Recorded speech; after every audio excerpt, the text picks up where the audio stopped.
cannot be stilled while danger gathers in the skies above my small and vulnerable country. I have no choice but to fight unrelentingly for climate justice. And that's precisely what I shall do.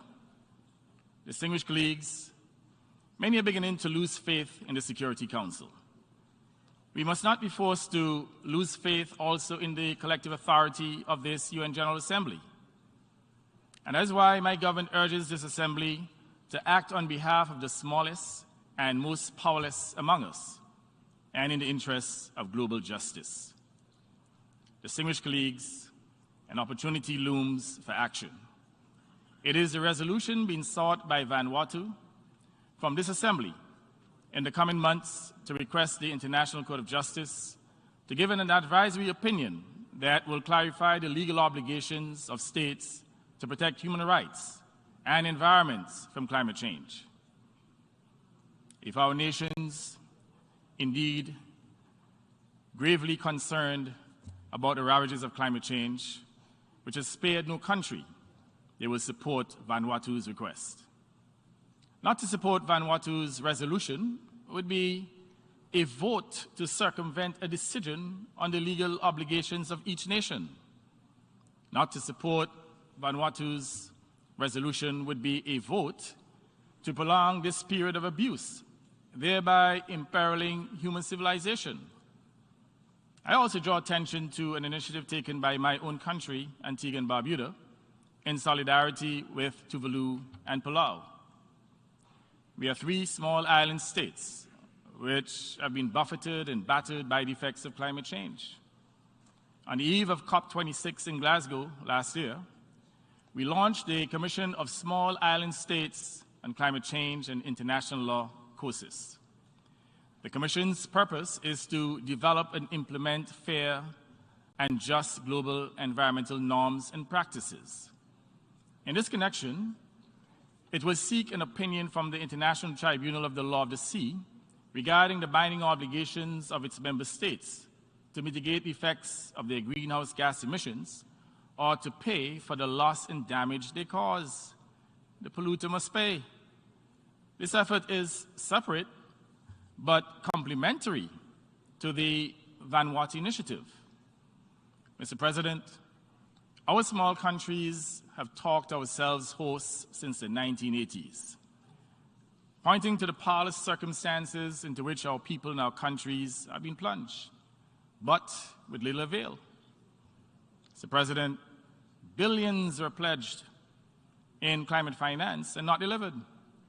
Promises were repeated year after year, each with a zealousness that on the evidence was meant to placate and divert, but clearly not to perform and to deliver commensurate with the loss suffered and the damage caused. The stage now seems set for this year's COP27 to fail, despite the genuine efforts of some industrialized nations to address the grave concerns of the majority of the world's people to turn climate change into climate action. Mr. President, the group of 20 countries meeting on August 31st failed to produce a joint statement on climate change, sending an ominous signal that yet again the meeting of the COP in November will be long in words but very short in deeds. At the COP26 meeting in Glasgow last year, world leaders acknowledged that their pledges to reduce global greenhouse gas emissions have not met the previously agreed goal of pursuing efforts to limit warming to 1.5 degrees Celsius. They vowed to do better. It appears now that they will not. And this is despite the fact that, as Secretary General Guterres observed, we are in a climate emergency that is literally setting our planet on fire. In other words, they're burning down the planet. Therefore, the small states, individually and collectively, under the Antigua and Barbuda's chairmanship of AOSIS, will attend COP27 in Egypt and argue strenuously to establish a new loss and damage response fund. But we recognize that reliance on the conscience of others will not be enough. and may not produce the results we and the world urgently need. We have been patient. We have urged. We have pleaded. We have begged. And yet, year after year, small island states bear the overwhelming burden of climate change's catastrophic effects, including persistent destruction, repeated costs of rebuilding, and huge debts to finance resilience. This injustice must end, and it must end now.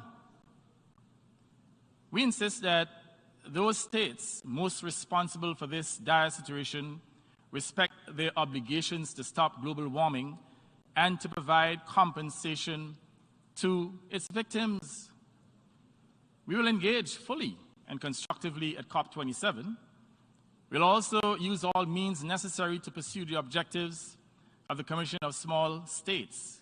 And we invite all countries whose people's lives and livelihoods are at grave risk to join us.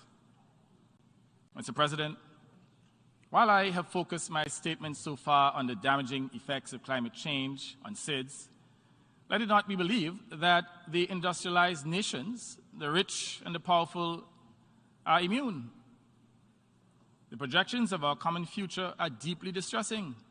In this year alone, temperatures rose above 40 degrees Celsius in Britain, Spain, France, and Portugal. China recorded the most severe heat wave anywhere on Earth.